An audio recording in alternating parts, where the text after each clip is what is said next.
Existem lugares no mundo que a história oficial decidiu ignorar, não por acidente, não por falta de importância, mas porque algumas verdades são grandes demais para caber em um único livro didático. O Peru é um desses lugares, um país que guarda em suas montanhas, em suas cavernas, em suas águas e em suas pedras, segredos que atravessaram séculos inteiros sem que o mundo soubesse da sua existência. O que você vai ver agora não está nos roteiros turísticos convencionais. Não aparece nas vitrines das agências de viagem. Não foi filmado em estúdio com iluminação perfeita nem roteirizado por especialistas em marketing. O que você vai ver agora é real, é bruto, é ancestral. E é tão impressionante que, ao final deste vídeo, você vai se perguntar por que ninguém te contou isso antes. A jornada começa nas alturas do departamento de Cerro de Pasco, um dos territórios mais elevados e menos explorados do Peru.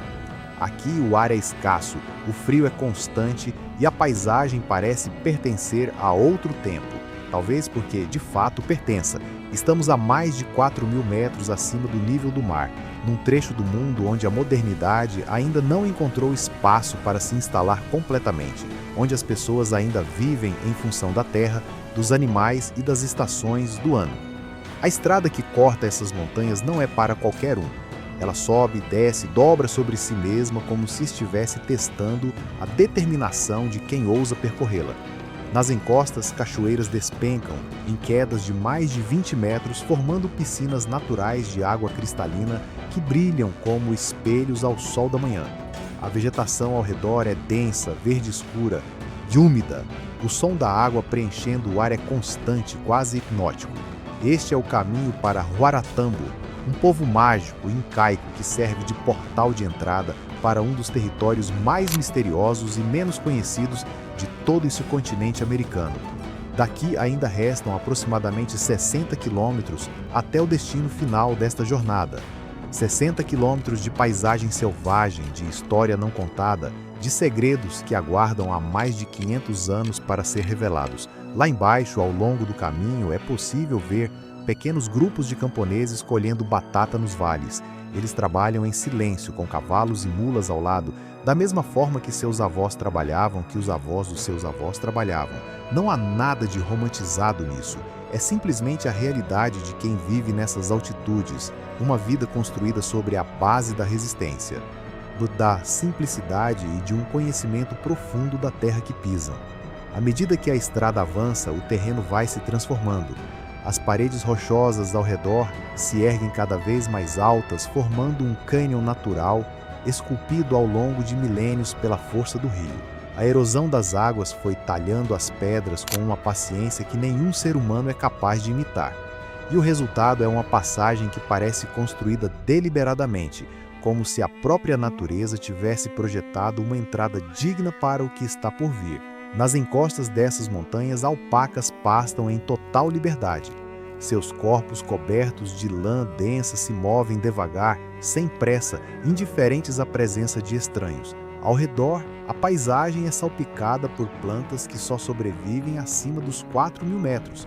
O quinoal, o quiçuara, o pinheiro andino, espécies que desenvolveram, ao longo de milênios, a capacidade de resistir ao frio extremo, à altitude, à seca e à chuva em igual medida. São plantas que a maioria das pessoas nunca viu e nunca verá, mas que fazem parte de um ecossistema frágil e, ao mesmo tempo, incrivelmente robusto. É aqui também que se vê, pela primeira vez, uma das técnicas de construção mais simples e mais eficientes que o homem andino já desenvolveu. Pequenas choças de palha, com os feixes cuidadosamente amarrados em tranças feitas da própria palha, presos por pedras para resistir ao vento que, nas tardes, varre essas planícies com uma violência surpreendente. Não há nada de sofisticado nessa técnica, mas ela funciona. Há séculos ela funciona. E isso diz mais sobre o conhecimento do povo andino do que qualquer manual de engenharia moderno poderia expressar. E então, dobrada a última curva, o horizonte se abre. Lá embaixo, encostada no sopé de uma montanha e abraçada por uma laguna de águas escuras e profundas, existe um pequeno vilarejo. Casas de pedra com telhados de zinco. algumas poucas construções mais modernas entre edificações que parecem ter brotado do próprio solo. Um punhado de famílias, um silêncio que pesa. Este é Lauricocha. E se você nunca ouviu esse nome, não se surpreenda. Lauricocha foi, por muito tempo, um segredo guardado pelas montanhas. Um lugar que existia fora do radar do mundo. Um lugar que a história oficial registrou apenas em notas de rodapé de trabalhos acadêmicos que poucos leram. Mas o que este vilarejo guarda, o que estas montanhas escondem, o que estas águas carregam, é suficiente para reescrever partes inteiras da história da humanidade no continente americano. A chegada ao vilarejo é recebida com o som dos pássaros que sobrevoam a laguna. Aves que parecem estar ali há tanto tempo quanto as próprias pedras, imóveis, atentas como guardiãs de algo que não pode ser tocado por mãos despreparadas. Na entrada do vilarejo, uma placa, simples, sem adornos excessivos, mas com palavras que carregam um peso imenso. Bem-vindos ao berço do homem mais antigo das Américas. Isso não é marketing turístico. Isso não é exagero de guia local tentando impressionar visitantes. Isso é história documentada, escavada, datada e publicada em revistas científicas internacionais. Lauricocha é o lugar onde tudo começou, mas para entender o que isso significa, é preciso subir até as pedras, é preciso entrar na caverna, é preciso olhar pelos olhos das 14 janelas. Raul Estrada da Rosa tem 70 anos, nasceu aqui, cresceu aqui e nunca teve motivo para ir embora. Ele é, como ele mesmo define com um sorriso tranquilo, um morador nato de Lauricocha. Nato, nato, nato. Sua família viveu nesta terra por gerações e ele guarda, em sua memória, cada detalhe da história deste lugar, com o cuidado de quem sabe que está preservando algo que não pode ser perdido. É Raul quem aponta para a montanha ao fundo e explica, com a naturalidade de quem conta algo que aprendeu antes mesmo de aprender a ler. Ali naquelas pedras foi onde encontraram os fósseis, os ossos, os restos do ser humano mais antigo já descoberto nas Américas. O arqueólogo Augusto Cardiche foi o responsável pela descoberta. Filho de uma família de fazendeiros que por décadas foram proprietários das terras ao redor, e Cardiche transformou o que seria apenas uma caverna em pedra numa das descobertas arqueológicas mais importantes do século XX. Os restos encontrados ali têm milhares de anos e vieram reescrever de forma definitiva o que se sabia sobre a presença humana neste continente. A formação rochosa que abriga essa descoberta é chamada de 14 Janelas. E o nome, como tantas coisas em Lauricocha, é ao mesmo tempo simples e absolutamente preciso. São 14 aberturas naturais esculpidas na rocha por milênios de vento, chuva e erosão. 14 janelas que se distribuem verticalmente pela parede da montanha, da base até o cume, como se a própria pedra tivesse decidido, em algum momento remoto da história geológica do planeta, criar um observatório natural voltado para o vale abaixo. A primeira janela fica quase ao nível do solo, é por ela que se entra.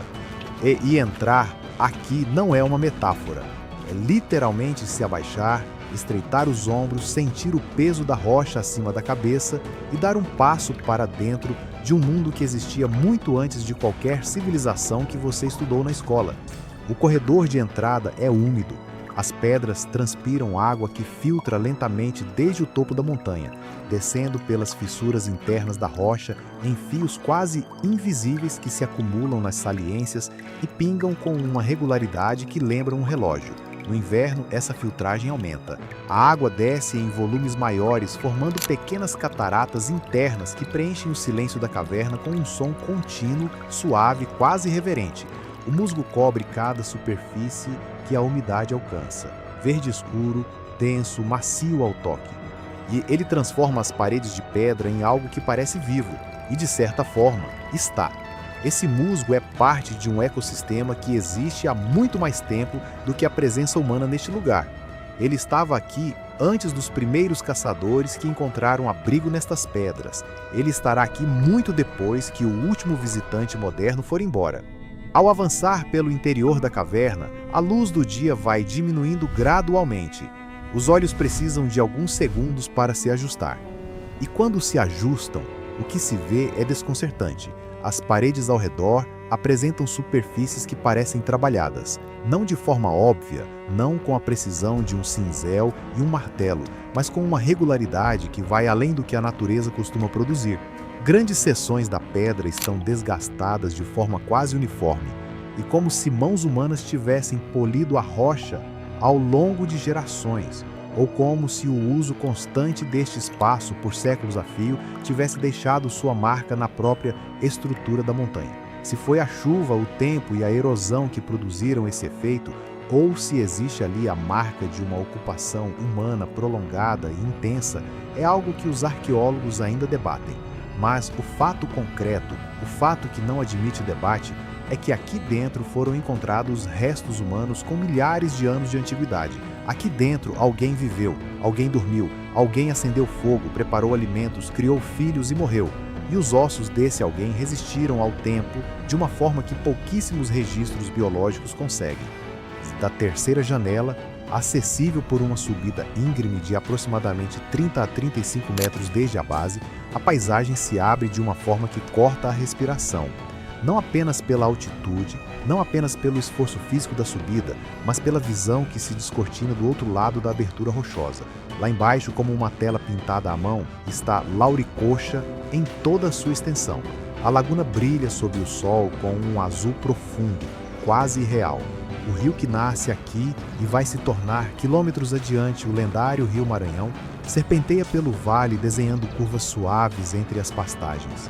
Os currais de pedra construídos pelos antigos se distribuem pelo terreno como peças de um jogo que alguém abandonou no meio, cada um no lugar certo, cada um cumprindo uma função precisa. Todos juntos formando um sistema de organização territorial que funcionou por séculos e que, em muitos aspectos, ainda funciona. É impossível ficar diante dessa vista e não sentir o peso do tempo.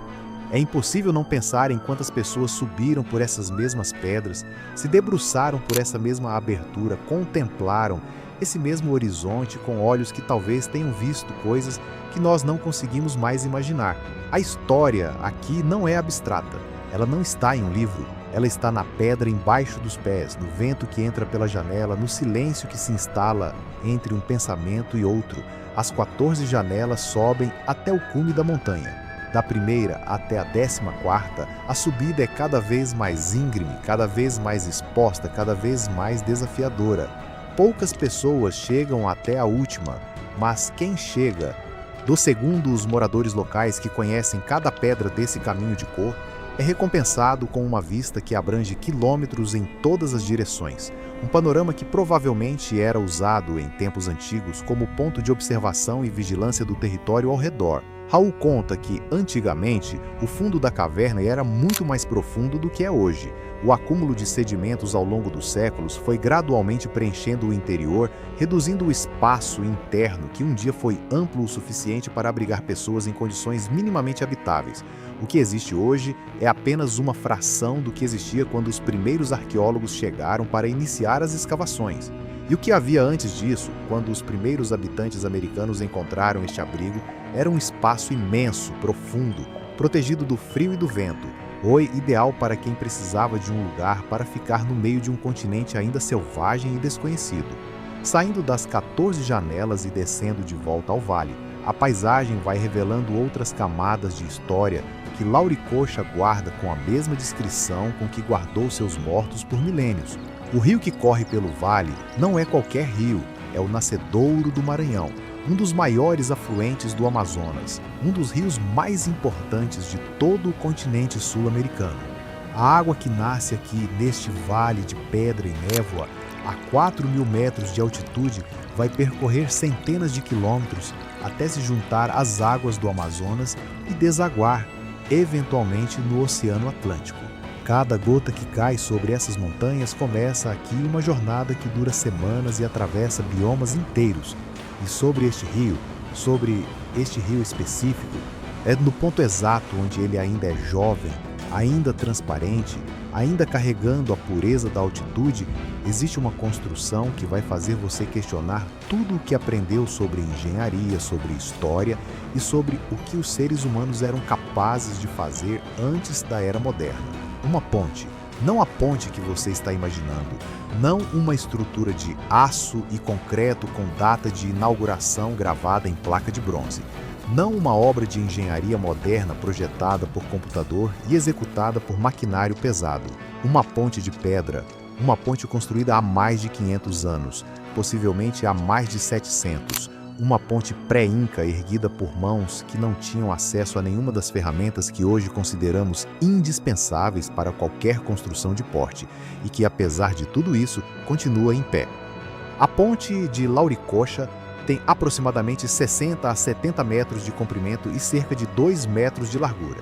Não é grande pelos padrões modernos, mas o que a torna absolutamente extraordinária não é o seu tamanho, é a sua engenhosidade. É o seu sistema de 24 canais de escoamento, 24 aberturas cuidadosamente distribuídas ao longo de toda essa extensão da estrutura, cada uma dimensionada para receber e direcionar um volume preciso de água durante as cheias do inverno.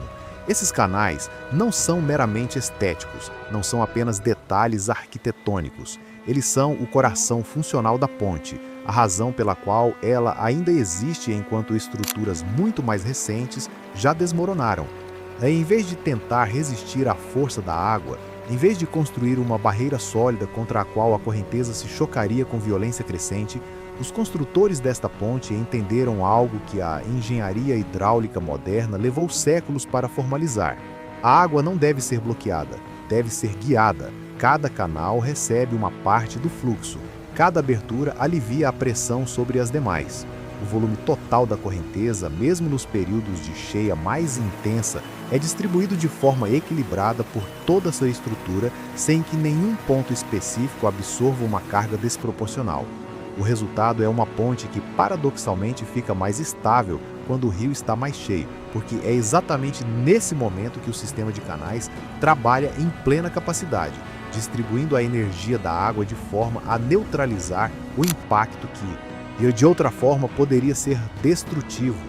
Em mais de 500 anos, esta ponte nunca colapsou, nunca cedeu, nunca precisou ser reconstruída do zero. Algumas pedras foram reposicionadas ao longo dos séculos, moradores locais que reconheceram com o senso prático de quem vive em função do território a necessidade de manutenção preventiva. Mas a estrutura original, o projeto original, a lógica hidráulica original que deu forma a cada canal e a cada pedra desta construção permanece intacta.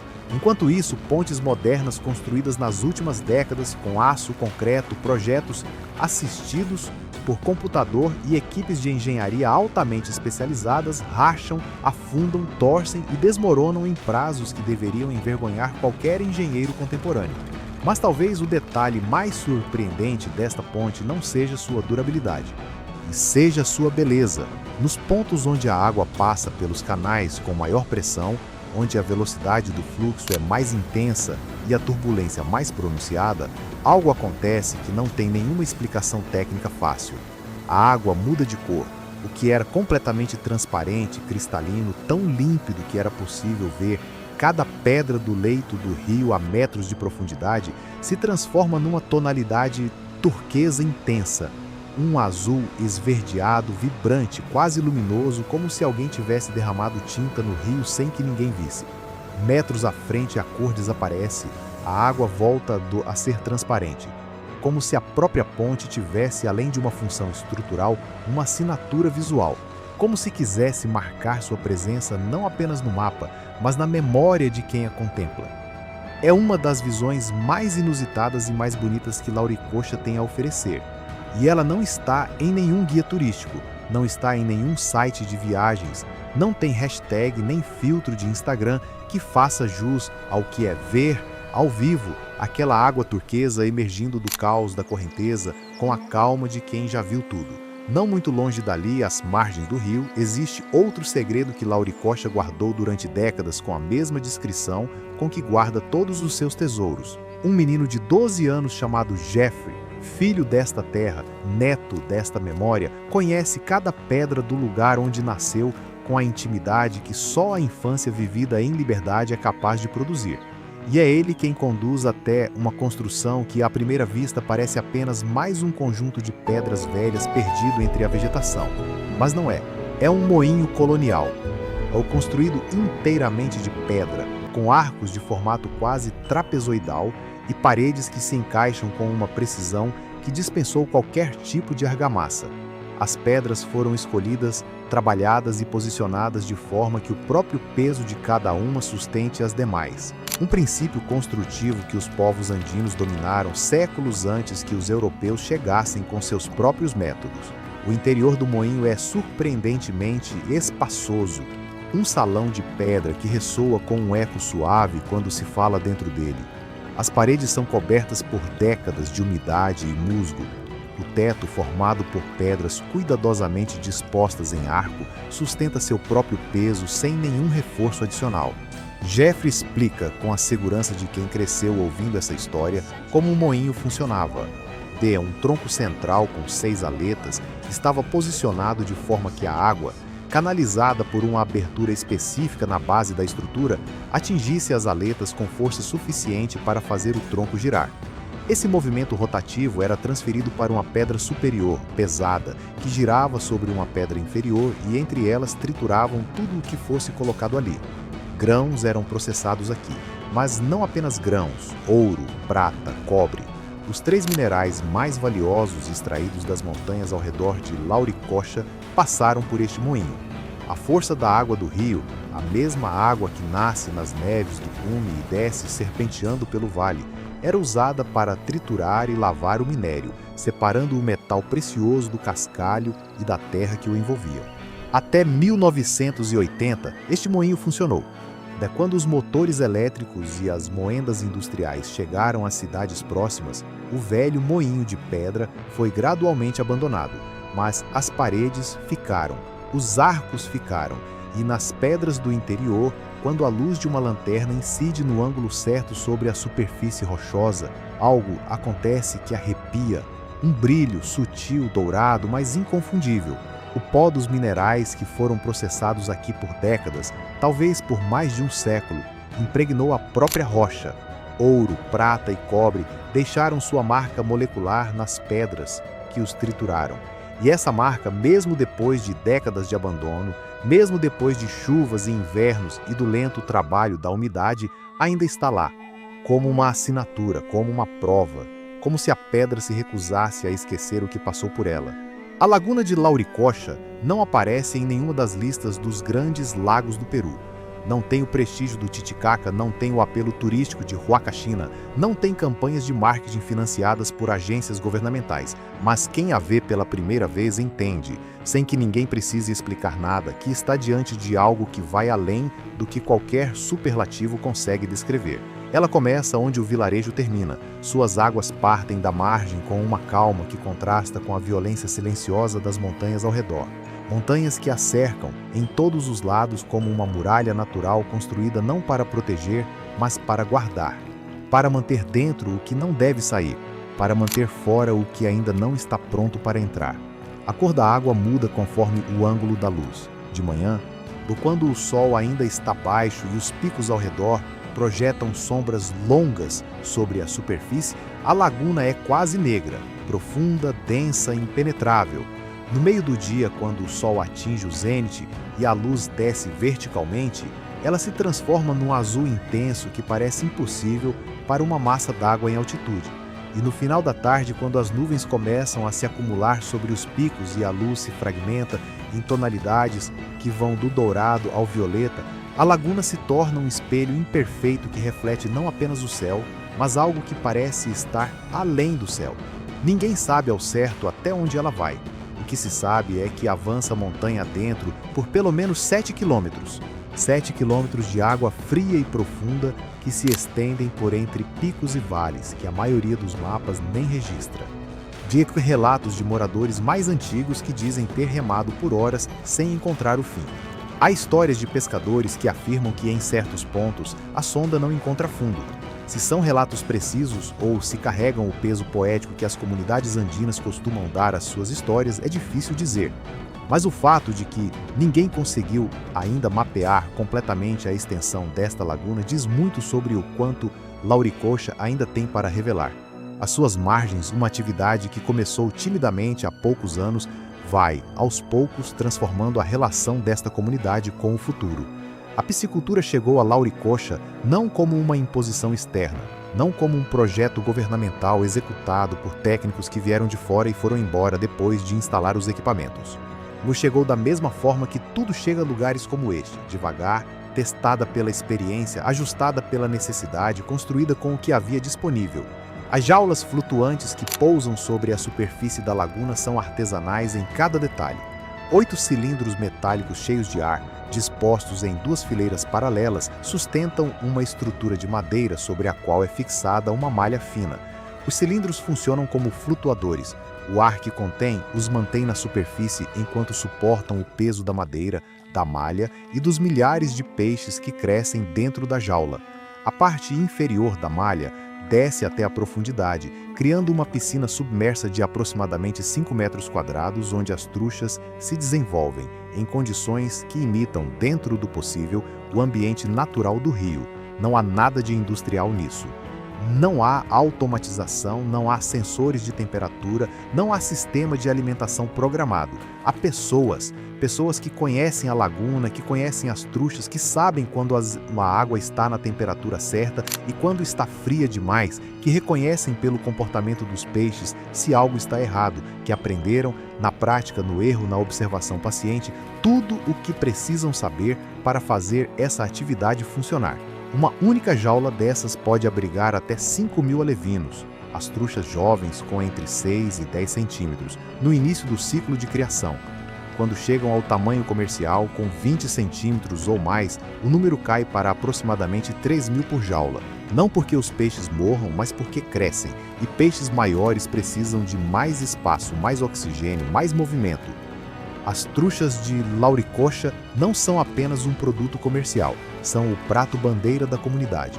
Servidas fritas assadas em caldo com batata nativa e ervas colhidas nas encostas ao redor, elas representam o ponto de encontro entre o que a laguna oferece e o que as mãos humanas transformam.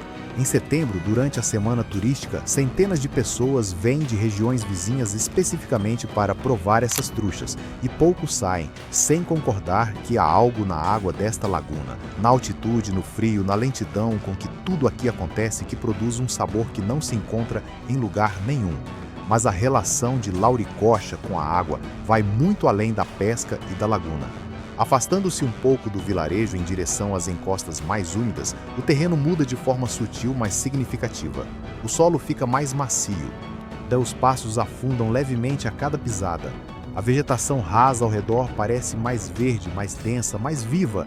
E o ar traz um cheiro que é difícil de nomear, algo entre terra molhada e vegetação em decomposição.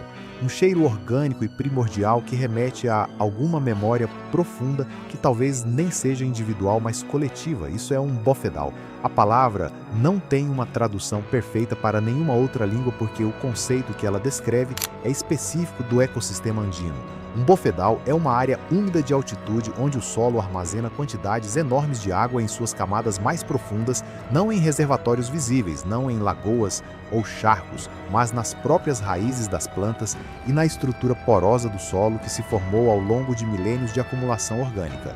É, em essência, uma esponja natural.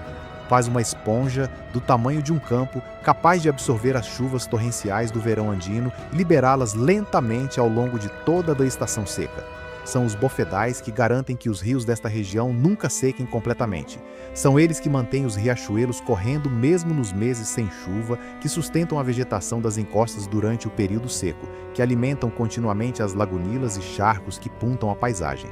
Sem os bofedais, não haveria água no verão. Sem água no verão, não haveria agricultura. Sem agricultura, não haveria vida humana permanente nestas altitudes. Os povos andinos entenderam isso há muito tempo, não de forma teórica, não através de estudos hidrológicos ou modelos computacionais, mas pela observação direta, pela vivência geracional e pela transmissão de conhecimento entre pais e filhos ao longo de séculos. Eles sabiam que os bofedais eram sagrados, não no sentido metafórico que os turistas modernos costumam aplicar a qualquer elemento da natureza andina, mas no sentido concreto e prático de que destruí-los era destruir a própria possibilidade de vida no território. Por isso, os bofedais de Lauricocha são protegidos, não por lei, não por decreto governamental, não por iniciativa de alguma ONG ambiental que chegou com projetos e depois foi embora, mas pela consciência comunitária de que este solo mole e aparentemente frágil é, na verdade, a fundação sobre a qual toda a vida deste vale se sustenta. Às margens dos bofedais, as construções humanas também revelam uma sabedoria que o tempo não apagou. Espalhadas pelo terreno, em algumas choças chamam a atenção não pelo que tem, mas pelo que as diferencia de tudo o que se vê em outros lugares. Não são de pedra, como seria de se esperar numa região onde a rocha é o material mais abundante. Não são de madeira, que aqui em altitude seria escassa e difícil de trabalhar. São de champa, blocos de terra cortados diretamente do solo, com as raízes das plantas ainda emaranhadas em seu interior, empilhados e encaixados uns sobre os outros, até formar paredes que combinam a solidez da terra compactada com o isolamento térmico que as raízes vegetais naturalmente oferecem. É um material que parece improvável para uma construção. Terra crua, aparentemente frágil, facilmente erodida pela chuva. Mas a champa não é terra comum. É terra viva sustentada por uma rede de raízes que a mantém coesa mesmo após o corte e que resiste à erosão por anos, que regula a temperatura interna da construção, absorvendo o calor do dia e liberando-o lentamente durante a noite, quando o frio das altitudes andinas pode ser brutal. Sobre as paredes de champa, o teto de palha. E a palha não é simplesmente jogada sobre as vigas. É trabalhada, trançada, entrelaçada em padrões que a tornam resistente ao vento e impermeável à chuva. As mesmas mãos que colhem a palha nas encostas são as que a transformam em cobertura, que amarram cada feixe com precisão, que sabem exatamente qual ângulo de inclinação é necessário para que a água escorra sem penetrar, que conhecem qual espessura de camada é suficiente para isolar o interior do frio externo sem tornar o teto pesado demais para as paredes suportarem. Este conhecimento não está em nenhum manual, não é ensinado em escola nenhuma. Passa de mão em mão, de geração em geração, no silêncio prático do trabalho compartilhado. E é exatamente por isso que resistiu, porque não existe em livro nenhum que possa ser queimado, proibido ou esquecido numa prateleira de biblioteca. Existe nas mãos das pessoas, e enquanto houver pessoas neste vale, este conhecimento existirá. Descendo em direção ao outro extremo do vilarejo, onde o rio se alarga antes de continuar sua jornada em direção ao norte, a paisagem revela a última e talvez mais impressionante das construções que Lauricocha tem a oferecer. A Ponte Inca, não a pré-Inca de 24 canais que já desconcertou qualquer noção prévia sobre engenharia ancestral. Esta é diferente. E esta tem 17 janelas, 17 canais de escoamento distribuídos ao longo de uma estrutura que os incas ergueram sobre o mesmo rio que seus predecessores já tinham dominado séculos antes. E assim como acontece com a ponte pré-inca, há algo nesta construção que vai além da engenharia. Há uma intenção que se manifesta em cada pedra escolhida, em cada junta cuidadosamente montada, em cada canal dimensionado para receber exatamente a quantidade de água que o rio pode trazer nos seus momentos de maior fúria. Jeffrey, o menino de 12 anos que cresce nesta paisagem como se fosse parte dela, explica com a naturalidade de quem recebe este conhecimento como herança que a ponte foi construída pelos incas e que, com o passar do tempo, e as próprias pessoas da comunidade, reconhecendo o valor do que tinham e a responsabilidade de preservá-lo, realizaram pequenas intervenções de manutenção. Reposicionaram pedras que o tempo havia deslocado, reforçaram pontos que a correnteza havia começado a desgastar, mas não reconstruíram, não substituíram, apenas cuidaram. É uma distinção fundamental. Cuidar não é o mesmo que reconstruir. Cuidar é reconhecer que o que existe já é bom, melhor do que qualquer coisa que poderíamos colocar no lugar. Cuidar é humildade diante de uma sabedoria que não é a nossa, mas que temos a responsabilidade de transmitir. E esta ponte, de fato, merece esse cuidado. Os 17 canais funcionam com a mesma lógica dos 24 da ponte pré-inca, distribuindo o fluxo, aliviando a pressão e transformando o potencial destrutivo da água em energia dissipada de forma equilibrada por toda a extensão da estrutura. mas há uma sofisticação adicional aqui que revela essa evolução do conhecimento hidráulico entre os construtores pré-incas e os incas que vieram depois. Os canais da ponte inca têm dimensões levemente diferentes entre si, não de forma aleatória, não por imprecisão na construção, mas de forma calculada, projetada para compensar as variações naturais de fluxo ao longo da largura do rio. O canal central recebe mais água do que os laterais. O canal imediatamente adjacente ao central recebe menos do que o central, mas mais do que o seguinte. E assim sucessivamente, em gradação precisa do centro para as margens, de forma que cada canal receba exatamente o volume que sua posição no rio naturalmente direciona para ele. O resultado, quando o rio está em plena carga, é extraordinário. Cada canal produz um fluxo de saída praticamente idêntico aos demais. 17 jatos de água de igual volume, de igual pressão, de igual velocidade. A turbulência que produzem ao se reencontrar do outro lado da ponte gera aquela mesma coloração turquesa que também aparece na ponte pré-inca. Uma turquesa mais intensa aqui, distribuída por uma área mais ampla, visível de mais longe. É como se os construtores incas tivessem estudado a ponte de seus predecessores, compreendido o princípio hidráulico que a sustentava e decidido aperfeiçoá-lo.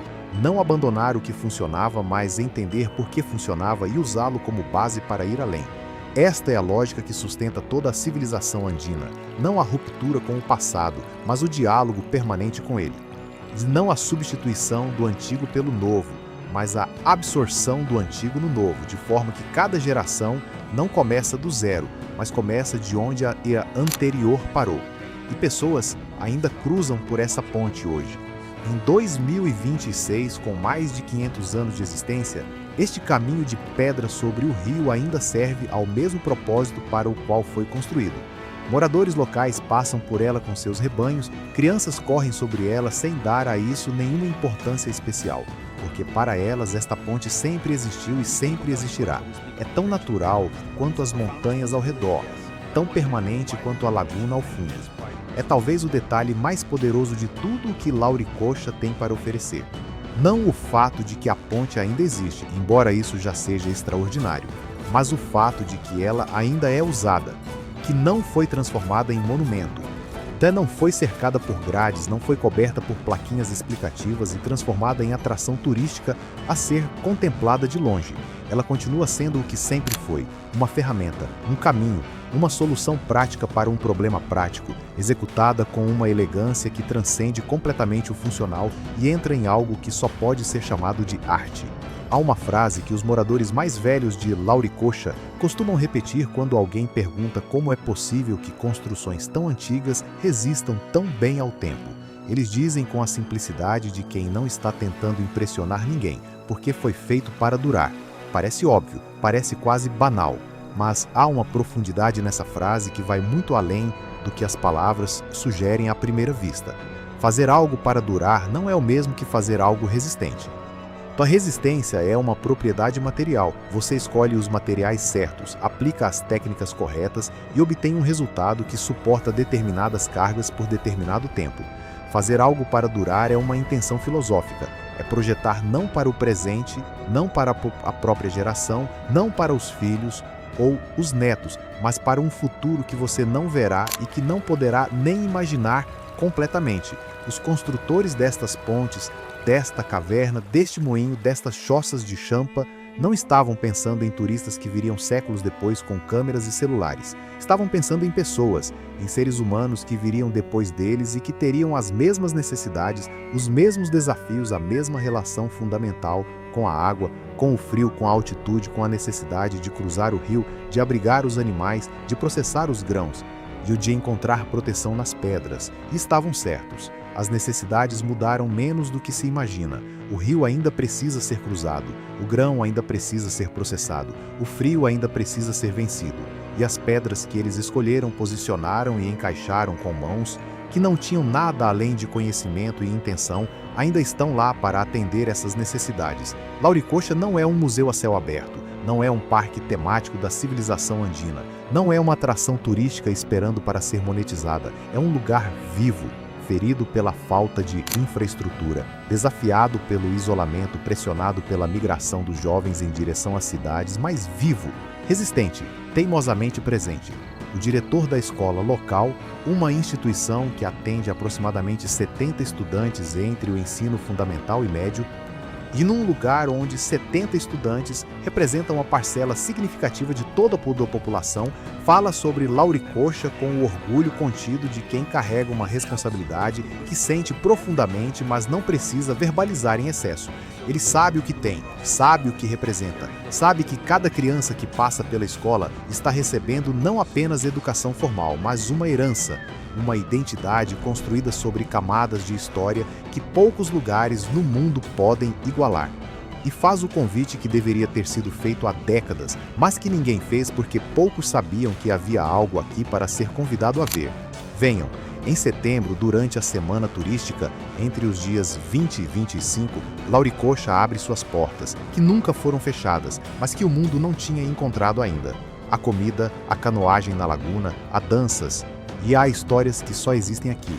Mas a verdade é que Lauricocha não precisa de setembro para justificar a visita. Ela justifica a si mesma em qualquer dia do ano, em qualquer hora, com o sol ou com a chuva. Porque o que ela oferece não é um espetáculo, é uma perspectiva. A perspectiva de que a história humana é muito mais longa, muito mais complexa e muito mais rica do que os livros que nos entregaram na escola foram capazes de contar.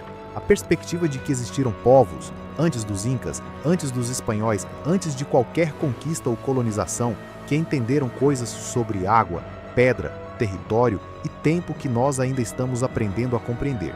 A perspectiva de que o progresso não é uma linha reta que vai do primitivo ao avançado, mas um movimento muito mais complexo, cheio de idas e vindas, e de saberes perdidos e reencontrados, de soluções que foram descartadas por serem antigas e que deveriam ter sido preservadas por serem perfeitas. Lauricocha é um desses lugares que existem no mundo para lembrar o que foi esquecido, para mostrar o que foi ignorado, para provar, com pedras e água e ossos e silêncio, que a história que nos contaram foi sempre, inevitavelmente, incompleta. E que os lugares que a história oficial nunca te contou são, muitas vezes, os lugares que mais têm a dizer.